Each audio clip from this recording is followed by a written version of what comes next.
Excusez. Y a-t-il quelqu'un par ici? Hé, mon fils. Sois le bienvenu. Merci maman. Mais tu ne m'avais pas informé de ta venue. Je voulais te faire une surprise maman. En tout cas, je suis très contente de te voir. Moi aussi maman. Mais ne reste pas debout là comme un étranger mon fils. Viens dans mes bras.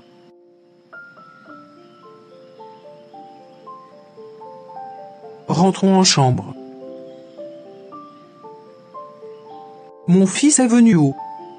Je suis très heureuse et comblée. Qu'est-ce que je vais lui préparer à manger maintenant pour bien l'accueillir? Je vais lui faire son plat préféré d'enfance. J'espère qu'il va aimer. Ce sera une surprise pour lui. Une chose est sûre, il va apprécier. D'ailleurs, ils n'ont pas ce type de repas en ville, si ce n'est que leur nourriture remplie de cubes, d'huile et de produits chimiques. Mon fils. Mon seul espoir. Dis-moi, comment tu trouves le village? Ça va maman. Les choses ont bien évolué. Je suis même très surpris de voir comment les jeunes du village bougent dans leurs différentes activités. C'est très bien. Même l'église a changé. Tout a été rénové. Les choses évoluent mon fils. Tous les jeunes du village ont maintenant pour ambition de construire leur maison et de se marier. Ah je vois. Tous tes cousins et cousines ont tous fait d'enfants. Même ton petit cousin Alain vient de mettre enceinte une fille du village voisin. C'est pas vrai. C'est pourtant une réalité mon fils. Tous les jeunes de ta génération sont tous devenus papas. Même les plus jeunes que toi en ont déjà 2 ou 3. C'est très bien. Félicitations à eux. Mon fils. À quand ton tour? Quand est-ce que toi aussi tu me feras cet honneur? J'ai bien envie de prendre ton enfant dans mes bras. J'en ai vraiment besoin. Calme-toi maman. Ne sois pas pressé. Toi aussi tu auras des petits-fils. Mais quand? Regarde toi-même comment je vieillis. Toi aussi tu prends de l'âge. Fais ne serait-ce qu'un seul enfant pour moi. Quel âge j'ai? Je n'ai que 27 ans. Je ne pense pas que ce soit trop. D'ailleurs tu as déjà des petits-fils. Ma petite sœur vient de te faire de petits jumeaux. Et puis après? C'est parce que ta petite sœur a fait son enfant que toi tu n'aimerais plus en faire?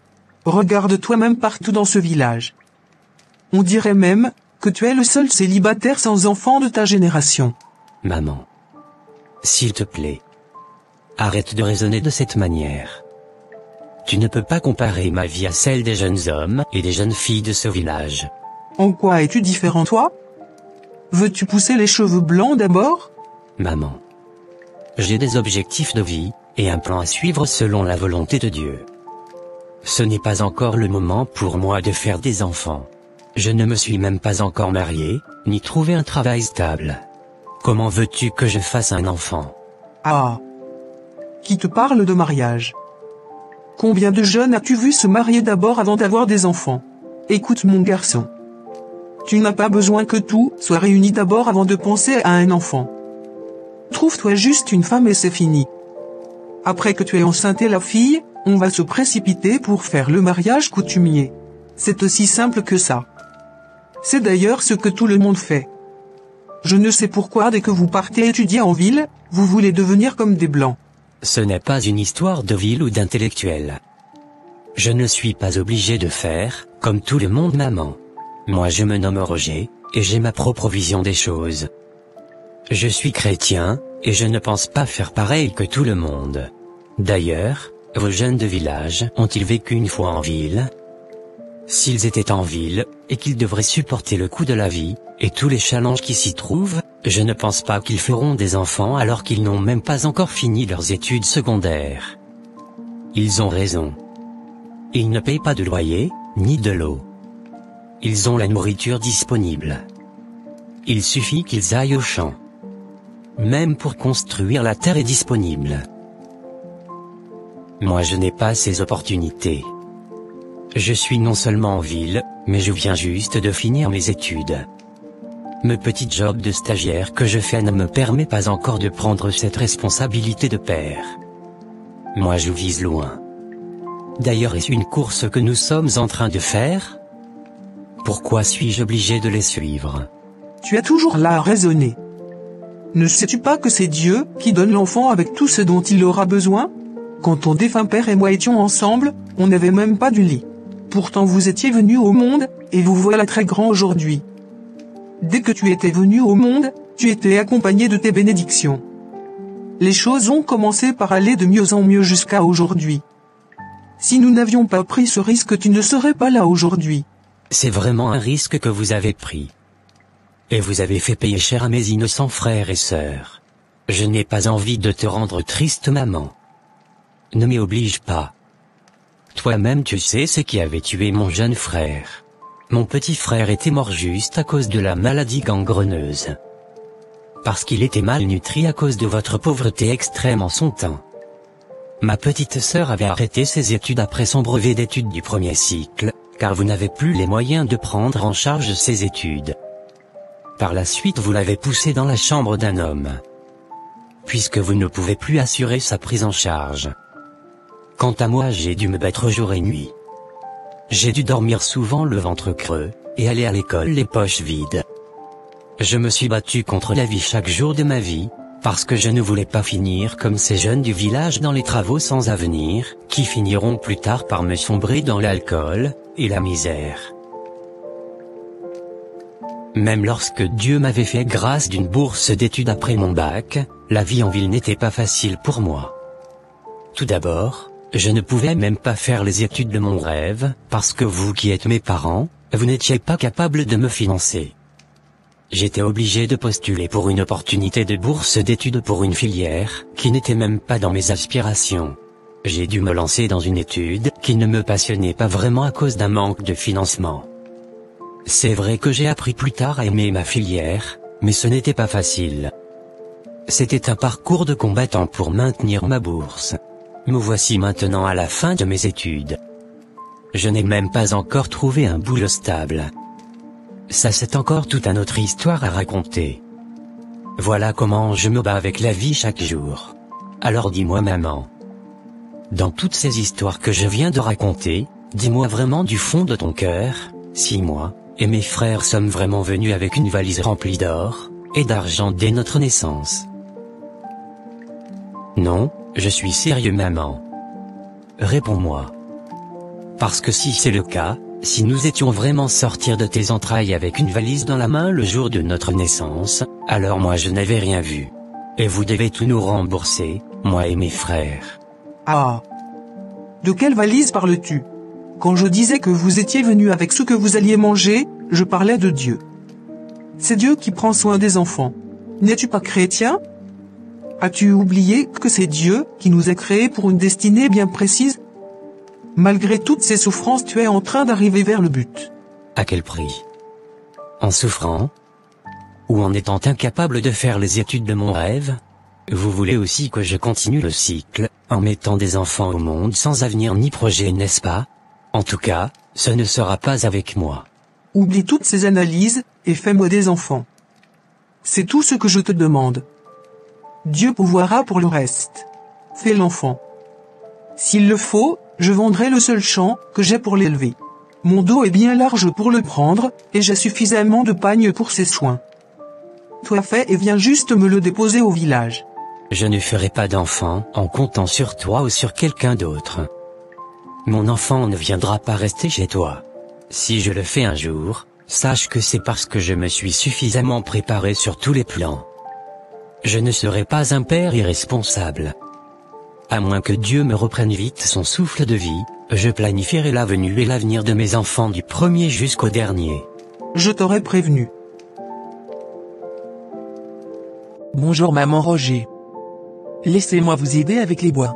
Merci beaucoup mamie. T'inquiète, je vais me débrouiller. D'accord. Mais pourquoi rentres-tu la tête vide?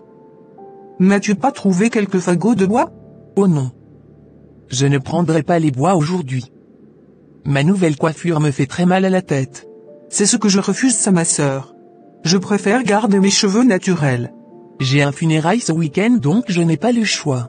Je dois obligatoirement me faire belle. Ah, je vois. J'aurais appris que ton garçon est venu te rendre visite pour quelques jours. Oui ma sœur. Mais je ne savais pas. Ah. On dit je ne savais pas. Arrête d'inventer des mots. Ok. Je ne savais pas. J'aurais pu passer le saluer depuis.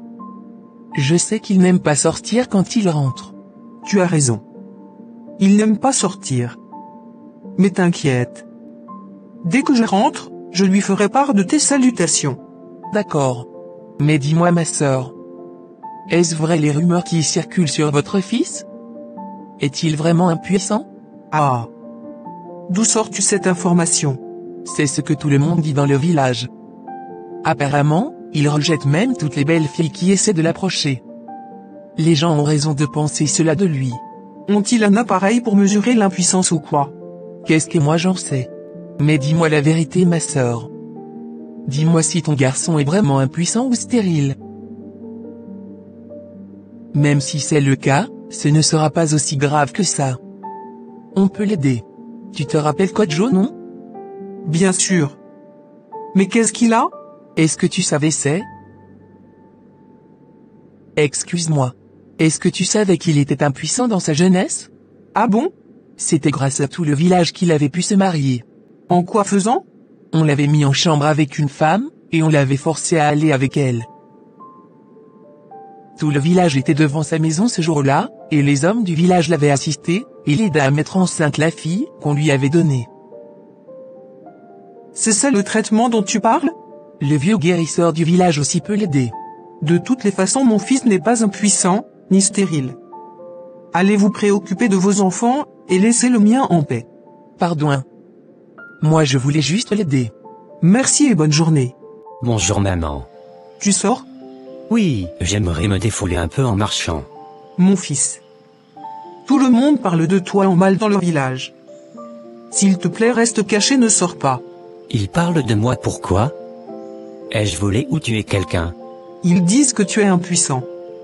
C'est difficilement j'arrive à sortir moi-même car j'ai honte du regard des gens. En quoi ça me concerne-t-il? Ne sont-ils pas libres de penser et de croire ce qu'ils veulent? Je ne peux pas contrôler la pensée des gens et ce qu'ils veulent croire. Ils sont libres. Ce que je peux contrôler c'est moi-même ma vie. La seule personne à qui j'ai de comptes à rendre, et qui connaît la destinée de ma vie, et mes souffrances, c'est Dieu. Je ne vais pas me priver de sortir à cause du regard des autres. Moi je sortirai quoi qu'ils disent. Je pense que tu dois aussi faire de même. D'accord. Bonjour mon jeune frère. Qui est ton jeune frère? Tu sais combien d'enfants j'ai? Puis-je m'asseoir à côté de toi? Pardon, ne viens pas me contaminer avec ton impuissance. J'ai encore beaucoup d'enfants à faire. S'il te plaît, va trouver une autre place ailleurs. Ok, j'ai compris. Merci. Mais cet homme a la chance 1. Si seulement je pouvais faire comme lui. Il sait ce qu'il veut et ne laisse personne le conduire en erreur. Je regrette amèrement d'avoir été pressé dans ma vie. À peine 23 ans, j'ai déjà 3 enfants et une femme. À cause de mon choix, je n'avais pas pu poursuivre mes études d'avocat. Me voici encore au village. Je n'arrive même pas à embrasser une grande superficie de terre à cultiver. Puis je n'ai pas les moyens. Mes enfants sont condamnés de vivre ma vie de pauvreté sans aucun avenir. Et tout ça c'est à cause de ma mère et de mes oncles. Je n'étais pas prêt pour cette vie de père. Papa Franck. C'est ici que tu étais? Il y a encore quel problème? Notre bébé de 8 mois ne va pas du tout bien. Depuis ce matin, il n'a que de la fièvre et de la diarrhée. Ah bon, comment ferons-nous maintenant? Est-ce que tu l'avais déjà donné de paracétamol? Ce n'est pas une histoire de paracétamol ce que moi je vois là. Tu veux que je fasse quoi maintenant? C'est paracétamol que nous avions toujours pris et donné à nos autres enfants. Pourquoi trouves-tu que cette fois-ci c'est impossible? Viens voir toi-même l'état de ton bébé avant de parler de paracétamol. En tout cas moi je n'ai pas d'argent pour aller dépenser à l'hôpital 1. N'oublie pas que le feu de brousse avait détruit tout notre champ. Il faut semer et attendre la saison suivante pour avoir des récoltes à vendre pour de l'argent. Ah. Donc ton enfant sera sans soin jusqu'à la saison prochaine? Tu veux que j'aille voler? Allons chez la vieille mère voir si elle peut nous trouver quelques tisanes. C'est quelle vie ça? Sauvez-moi infirmière. Mon enfant ne respire plus bien. Ce n'est pas encore votre tour madame. Allez vous asseoir et laissez vos devanciers passer d'abord.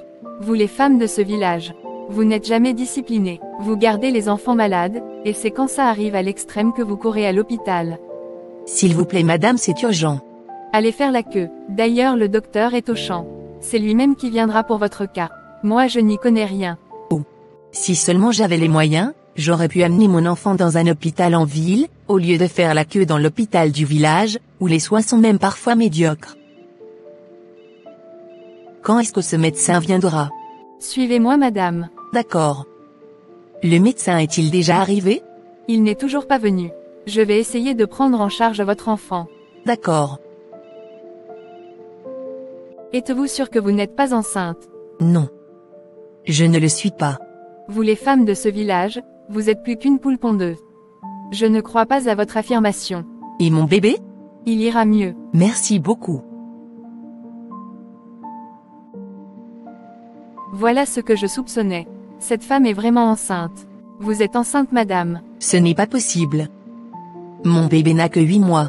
On vous conseille toujours les méthodes contraceptives, mais vous êtes tellement dur d'oreille que vous faites encore et encore les mêmes erreurs. Comment vais-je gérer cette situation infirmière? Il n'y a plus de gestion madame. De toutes les façons, c'est votre choix. Néanmoins nous allons vous aider pour que votre enfant soit plus ou moins en bonne santé. Puisque c'est à cause de votre grossesse qu'il est malade. Ah bon? Mais il vous faut investir beaucoup d'argent dans la prise en charge de votre bébé. Vous devez bien le nourrir et le soigner si vous voulez le maintenir en bonne santé. De l'argent? Bien sûr que oui, il en faut beaucoup, sinon je crains le pire. D'accord. Est-ce que nous pouvons rentrer à la maison maintenant? Aviez-vous déjà passé par la caisse pour payer les frais de votre prise en charge et celle de votre bébé? Je n'ai aucun argent sur moi infirmière. Oh, donc vous avez parcouru tout ce chemin pour arriver ici sans argent. Vous vous croyez où madame? Je vous avais dit que je voulais une aide. Mon mari et moi n'avions rien. Ce n'est pas possible. Comment vais-je faire le point à mon patron? C'est à cause des parents irresponsables comme vous, que nous enregistrons un taux de mortalité infantile élevé dans cet hôpital. À cause de vous le médecin ne peut même pas couvrir ses charges. Il est obligé de faire le champ parce que vous ne payez pas souvent vos factures. À quoi vous pensez même quand vous vous mettez en chambre? Juste pour votre plaisir. Je suis enceinte Thierry. Encore une grossesse. Je suis désolée. Apparemment c'est ça qui fait que notre bébé tombe régulièrement malade. Je suis d'emprunt, mais toi aussi. Comment peux-tu tomber enceinte maintenant alors que nous n'avons rien? Même notre enfant est encore tout bébé. Moi-même je ne sais pas. Suis-je la seule responsable de ma grossesse? N'es-tu pas la femme? Et toi? N'es-tu pas l'homme? Je suis l'homme, mais est-ce que je t'ai demandé de me faire un enfant maintenant? Doucement. Tu savais que tu ne voulais pas d'enfant, pourtant c'est moi qui suis ton jouet chaque soir après tes travaux champêtres. Et puis quoi? Est-ce une raison pour faire un enfant maintenant? Débrouille-toi. Moi je ne veux plus d'enfant. Ça me va.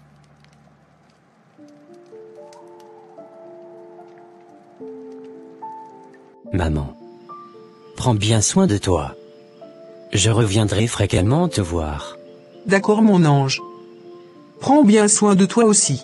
S'il te plaît, arrivé en ville, rends visite à ta sœur pour voir comment elle va. Je n'ai plus de ses nouvelles depuis un moment. Elle va sûrement bien, mais je passerai régulièrement la voir. D'accord. Merci beaucoup.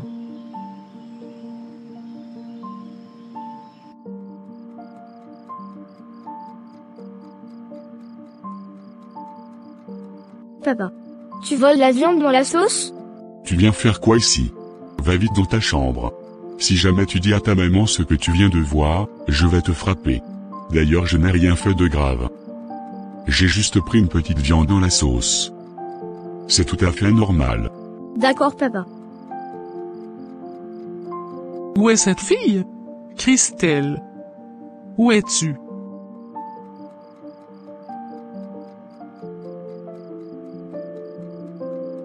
Qu'est-ce que tu fais dans la cuisine cette nuit? Ouvre la bouche, je vais voir. Je ne fais rien de mal maman. Donc c'est toi qui voles les viandes dans la sauce? Je t'ai attrapé aujourd'hui. Mais qu'est-ce que j'ai fait de mal? Ferme ta bouche là-bas. Tu trouves normal de voler de la viande? Je n'ai rien fait de mal. J'avais envie de manger la viande donc j'en prends. Ah! Est-ce moi qui t'avais éduqué comme ça? Moi je n'ai rien fait de mal. D'ailleurs, c'est ce que tout le monde fait dans cette maison, non? Tout le monde fait quoi? Je ne suis pas la seule qui prend de la viande dans cette maison. Qui encore le fait? Papa et grand frère. Quoi? Comment peux-tu mentir sur ton papa? Je n'ai pas menti, maman. Lève-toi chaque matin vers 3 heures. Tu verras toi-même. Ah. Qu'est-ce que tu fous dans les toilettes, Joe? Tu te masturbes. Qu'est-ce que j'ai fait de mal? Appelle-moi tes parents. Pensez-vous que mon père va me punir à cause de ce petit truc? Chez nous à la maison, ce n'est pas un problème. Je vois souvent mon père le faire. Bonne arrivée mes chers parents d'élèves. Je vous ai convoqué aujourd'hui pour dénoncer quelques mauvais comportements de nos enfants. Je vis beaucoup de choses dans cette école depuis le début de l'année. Vos enfants traînent des portables dans mes salles de cours, et ne suivent que les influenceurs au moment où les professeurs font leurs cours. D'autres sortent carrément pour aller danser, ou faire des challenges TikTok. Le pire des événements que j'ai surpris hier, était celui de notre garçon Joe, dont le père est juste là en face de nous. Vous voulez parler de mon garçon? Qu'est-ce qu'il a fait? J'avais surpris votre garçon en train de se masturber dans les toilettes de l'école sans gêne, ni panique. Ah. Où se trouve le problème? Ça alors. Ici nous sommes dans une école chrétienne. Si vous n'êtes pas capable d'éduquer votre enfant selon les lois bibliques, alors nous allons devoir le renvoyer. Je vais sortir mon enfant de votre école, d'ici la fin de l'année. Soyez délivrez-vous de votre fils. Bonjour madame. J'aimerais avoir les prix des vestes que vous avez. Je voudrais en acheter en gros. D'accord madame. Donnez-moi quelques minutes, j'arrive. Asseyez-vous. D'accord. Mon Dieu. Cette dame a vidé ma boutique. Au secours. Aidez-moi à arrêter cette dame. C'est une voleuse. Pardonnez-moi. Ça va, ne la tuez pas. Ce n'est pas à vous de la juger. C'est le rôle de la loi. Cette dame est une grande voleuse. On doit la tuer. Brûlez-la. Si quelqu'un ose encore toucher cette dame, vous irez tous devant la loi vous expliquer. Depuis quand tu es devenue une voleuse, ma fille? Regarde là où tu es arrivée aujourd'hui. J'avais toujours volé maman. Tu ne pouvais jamais savoir tout ce que je faisais en ville. Mon Dieu. Donc tout ce que tu m'offrais, c'était des choses volées? Oui, maman. Tu es possédée, ma fille.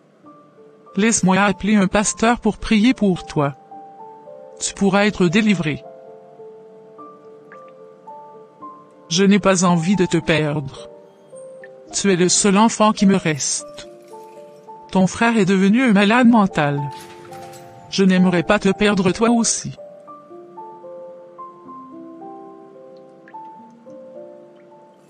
Pasteur. C'est quoi le retour après avoir prié avec ma fille à la prison? Il n'y a rien de mal avec votre fille, madame. Elle est tout à fait normale. Mais vous devez la délivrer, pasteur.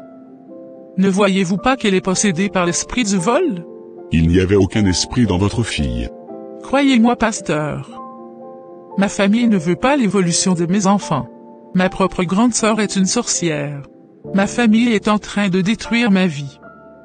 Comme ils n'ont pas pu m'attaquer moi-même, ils se sont tournés vers mes enfants. Ils ont rendu mon garçon malade, et maintenant ils ont mis l'esprit du vol dans ma fille. Vous devez arrêter d'accuser gratuitement votre famille. Elle n'en est pour rien. Vous êtes les propres responsables de la destinée de vos enfants. Ah! Comment ça? Je me suis permis de me documenter un peu sur votre ménage, et Dieu m'a aussi révélé beaucoup de choses. Madame, vous avez failli dans l'éducation de vos enfants. C'est vous et votre mari qui aviez détruit vos enfants par vos propres mains. Ne soyez pas surprise. Lorsque votre fille prenait la viande dans la sauce, vous n'avez jamais le courage de bien la corriger. Votre fille n'avait pas su que voler c'est très grave. Puisque son propre père volait aussi. C'est ainsi que votre fille avait pris goût du vol. Ce sont des petites erreurs d'enfance qui deviennent des crimes dans la société plus tard. Lorsque votre garçon se comportait mal dans son école en posant des actes malsains, vous l'avez supporté. Voyez vous-même ce qu'il est devenu aujourd'hui. Il n'y a aucun démon dans vos enfants, si ce n'est que vous-même. Vous avez vraiment raison, pasteur. Tout ce que vous venez de dire est vrai. Le mal est déjà fait, et vos enfants en souffrent déjà. Mais nous allons prier pour eux afin d'implorer la grâce de Dieu dans leur vie. Seul Dieu pourra les redresser par miracle. Merci beaucoup, pasteur. Que Dieu vous bénisse. Rendons grâce à Dieu. Merci mon Dieu. Mon enfant a pu construire cette grande maison. Regardez comment elle est grande. Comment tu te sens, maman? J'espère que tu es bien à l'aise. Oui mon garçon. Je suis très contente de l'homme que tu es devenu. Je rends grâce à Dieu, maman. Ce n'était pas évident pour moi de devenir ce que je suis aujourd'hui. Le chemin n'était pas facile pour moi et j'ai dû prendre conscience et sacrifier beaucoup de choses pour arriver là où je suis. J'aurais pu mourir mais j'ai eu la grâce. Je suis vraiment désolé pour toutes ces souffrances et sacrifices que tu as dû faire pour réussir aujourd'hui. Ne t'inquiète pas, maman. C'est déjà le passé. Aujourd'hui, je suis une source de motivation pour la jeunesse, et par la grâce de Dieu, je formerai également un couple excellent, afin d'être un modèle pour tous les parents chrétiens. Je suis fier de toi. Je veux te présenter quelqu'un. D'accord. Marie. S'il te plaît, tu peux venir maintenant. Bonne arrivée, maman. Merci mademoiselle. Maman. C'est la femme que j'ai choisie pour m'aider à atteindre mon but dans la vie. Enfin. L'heure de Dieu est vraiment la meilleure. Je suis très contente de voir ma fille. Je suis également très contente de vous voir, maman. Comment a été le voyage? Très bien, ma fille. Maman. S'il plaît à Dieu. D'ici la fin du semestre, Marie et moi serions mariés. Vraiment? Donc j'aurai un petit-fils bientôt? Tu en auras 4 petits-fils, maman. Je ne peux pas déterminer leur sexe, mais ce sera 4. Ah. Comment peux-tu être si certain du nombre? C'est parce que nous l'avions déterminé, maman. Ma fiancée et moi avions décidé de faire 4 enfants. Nous avions bien sûr avisé Dieu. D'ailleurs, Dieu est prêt à nous en donner même 20 si on veut un. C'est nous-mêmes qui avions décidé d'en faire seulement 4 selon nos objectifs de vie et notre capacité. Ah bon? Bien sûr, maman. Nos enfants ont même déjà des noms prédéfinis, et même des comptes déjà ouverts en leur nom. On se forme également chaque fin du mois sur comment éduquer nos futurs enfants, et on travaille beaucoup sur nous-mêmes également afin de ne transmettre que du positif à nos enfants. C'est pas vrai. Maman. Tu ne peux même pas imaginer tous les projets que nous avions déjà pour nos enfants. Ils ne seront juste pas un fruit du hasard. Rien dans leurs éducations ne nous échappera. On ne peut pas tout contrôler à 100%, mais avec l'aide de Dieu, on sera excellent. Et si Dieu vous en donne plus que 4 ou s'il vous donne moins, ou rien du tout? Selon ma foi chrétienne, Dieu tient toujours sa promesse. Une chose est sûre, le couple formé par Marie et Roger aura d'enfants. Même si Dieu ne nous en donne pas jusqu'à 4, c'est sûr qu'il nous en donnera au moins 1. C'est aussi un acte de foi. Quand on veut quelque chose, il faut poser des actes qui vont avec. N'oublie pas, chérie. Nous avions même accordé des marges dans nos prévisions à cet effet. Dieu étant Dieu, tout peut arriver. Mais nous ferons tout ce qui serait de notre possibilité, pour assurer une vie meilleure à nos enfants peu importe le nombre. Et j'ai la foi que Dieu nous soutiendra également dans notre volonté à mieux éduquer nos enfants afin de les conduire rapidement vers leur destinée. Si c'est ainsi que doit se faire le projet d'un enfant, alors nous les parents nous avions trop fait de n'importe quoi dans le passé. Surtout au village, c'est la catastrophe. Je pense que ça doit changer. Le couple formé par Roger et Marie était vraiment un exemple dans leur génération. Ils se sont mariés, et avaient réussi leur vie de mariage jusqu'à leur vieillesse. Leurs 4 enfants étaient également des modèles chrétiens dans la société, et avaient réussi leur vie. Ainsi s'achève cette animation. Mes frères et sœurs en Christ. Faire un enfant dans ce monde ne doit pas être un jeu de hasard. C'est vraiment une très grande responsabilité que nous demandons à Dieu de nous déléguer. Ne soyez pas surpris. C'est bien nous, qui demandons à Dieu de nous confier la charge d'un enfant. Ne le saviez-vous pas? Dieu peut donner une infinité d'enfants dans ce monde, mais cela dépend de nous les humains. Ça dépend des parents, de vous et moi. C'est une grande responsabilité que Dieu lui-même nous délègue en fonction de notre choix dans cette vie. Je n'ai jamais vu une femme tomber enceinte dans ce monde sans être visitée par un homme, sauf Marie la mère de Jésus. Quelle que soit l'origine de la semence, elle provient forcément d'un homme. Dieu a donc mis une semence dans la femme et une autre dans l'homme, pour qu'ensemble les deux s'unissent pour donner un être humain selon leur consentement. Dieu pouvait prendre juste la semence de l'homme et le partager à toutes les femmes, et puis elles tomberont toutes enceintes au même moment, ou bien au moment voulu par Dieu lui-même. Mais Dieu n'a pas voulu réagir de la sorte. Malgré sa puissance et sa suprématie, il décide de laisser le choix à l'homme et à la femme de décider eux-mêmes. C'est donc à l'homme et à la femme de se choisir mutuellement, et de faire ensemble le projet de procréer. Dieu avait déjà fait sa part. Il avait déjà mis les semences qu'il faut. Et avait déjà prononcé sa parole. Allez, multipliez-vous, et rendez la terre féconde. Dans l'ordre naturel des choses, on sait tous que quand un homme et une femme se mettent ensemble, ils feront un ou plusieurs enfants. Le choix et la décision reviennent donc aux humains. C'est donc nous qui décidons. C'est vraiment une très grande responsabilité, mes frères et sœurs en Christ. Vous ne trouvez pas? Dieu remet la destinée du monde entier dans nos mains. Alors la question est de savoir si nous sommes vraiment prêts à assumer cette responsabilité que Dieu nous confie. Sachant que quand nous faisons mal, nous contribuons à l'échec du plan de Dieu. À mon avis personnel, rater à sa mission de parent, c'est désobéir à Dieu. C'est être médiocre. Car Dieu lui-même est un être parfait.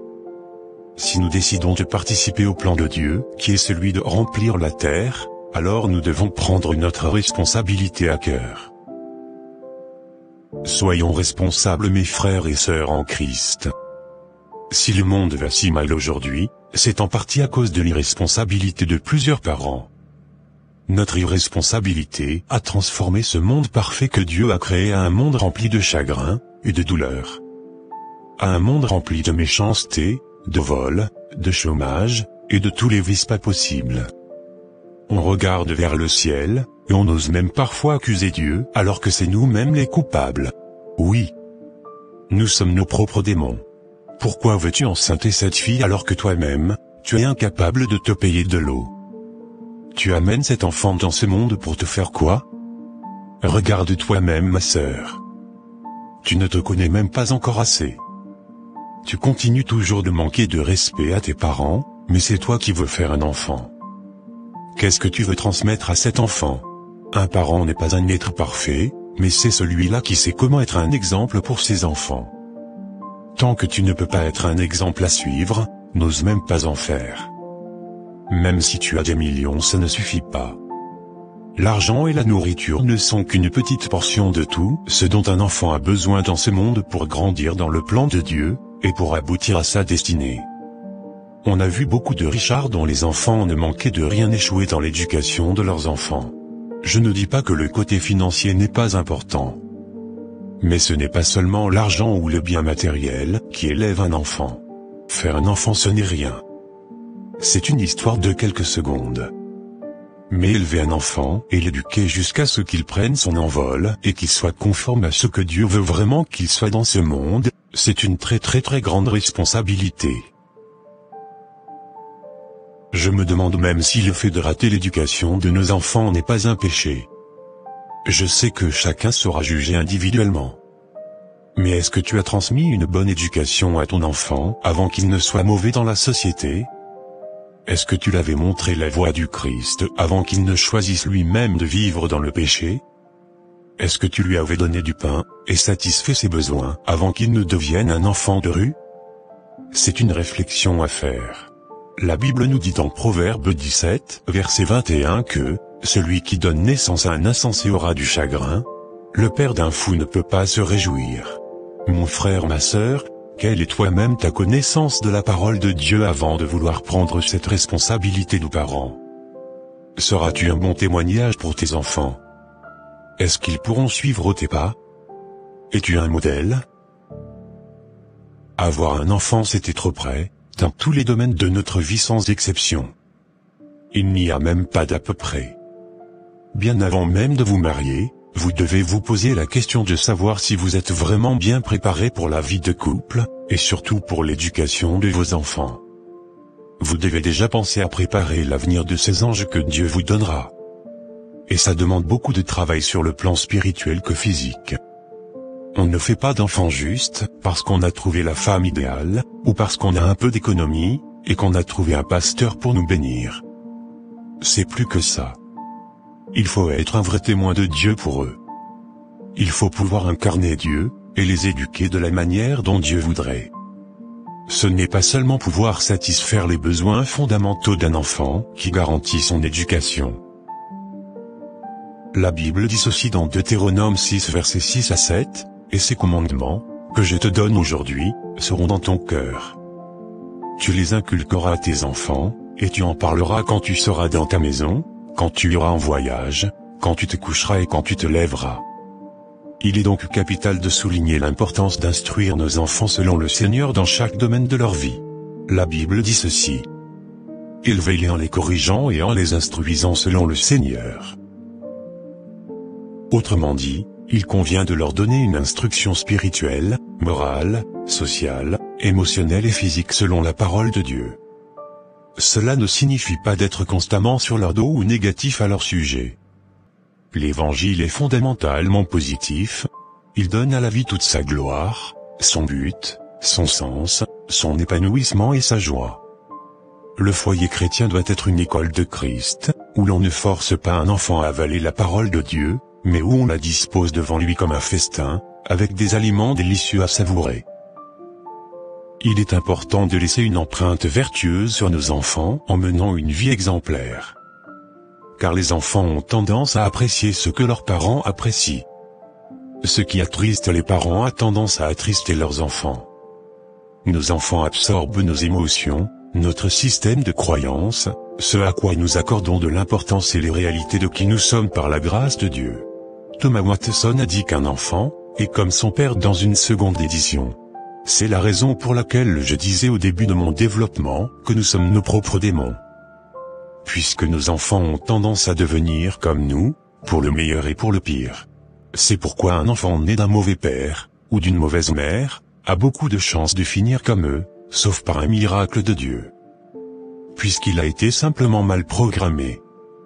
C'était l'exemple de Christelle, et de son frère. Ces deux enfants ont été l'image de leurs parents dans la société. C'est tellement difficile à un enfant de se reconstruire et de d'éduquer lui-même. Si nous prenons le cas de Roger dans cette animation, il a eu la clairvoyance de sortir de l'emprise de ses parents. Il avait refusé de devenir comme eux, mais ça n'avait pas été facile pour lui. Pour conclure mon développement, j'aimerais dire à toi qui me regarde et qui n'a pas eu la chance de naître et de grandir dans une famille chrétienne, que tu peux encore te reconstruire et te rattraper. Ne laisse pas tes parents qui sont peut-être dans le monde ou qui n'ont pas la connaissance, te conduire dans des erreurs. Si tu n'as pas encore fait d'enfant, c'est le moment idéal pour toi de commencer par demander l'aide du Saint-Esprit pour te reconstruire, et te refaire afin que toi tes enfants soient une meilleure version que ce que tu étais. Sache que si tu n'es pas encore prêt, tu ne dois jamais faire un enfant en comptant sur quelqu'un. On ne fait pas d'enfant pour faire plaisir à ses parents ou à sa famille, et on ne se marie pas à cause de la société. Il faut être prêt. Un enfant ne viendra jamais avec une valise remplie d'or. Ce sont les parents qui préparent sa venue et son futur. Ne soyons pas des parents qui embauchent les influenceurs et la société pour éduquer nos enfants. Faites la différence, et suivez votre voie selon la volonté de Dieu. Que Dieu nous fasse tous grâce et que nos vies laissent des empreintes de la ressemblance et de l'image du Christ sur nos enfants. Amen. Cette animation sera disponible en anglais et en espagnol sur nos deux chaînes dédiées à cet effet. Vous trouverez tous les liens dans la description. N'oubliez surtout pas de vous abonner à nos chaînes YouTube. Grâce à ce geste, vous nous permettrez d'atteindre plusieurs autres personnes pour la gloire de Dieu. Merci et à la prochaine. Bye.